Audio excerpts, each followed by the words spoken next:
भारतातील शिक्षण क्षेत्रात एक मोठा बदल होण्याच्या मार्गावर आहे। केंद्र सरकारने समग्र शिक्षा 3.0 ही नवी योजना जाहीर केली आहे। ही योजना 2026-27 शैक्षणिक वर्षापासून लागू केली जाणार असून शालेय शिक्षण अधिक आधुनिक आणि सर्वसमावेशक करण्यावर भर असेल।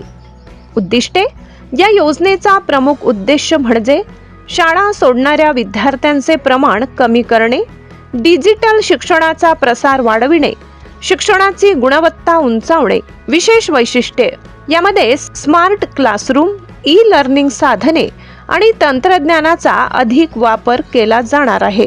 या बदलामुळे ग्रामीण आणि शहरी भागातील शिक्षणातील दरी कमी होण्यास मदत होईल। समग्र शिक्षा 3.0 मुळे भारतातील शिक्षण अधिक सक्षम, आधुनिक आणि विद्यार्थी केंद्रित होण्याची अपेक्षा आहे। तुमच्या मते हा बदल योग्य आहे का? कमेंटमध्ये नक्की सांगा।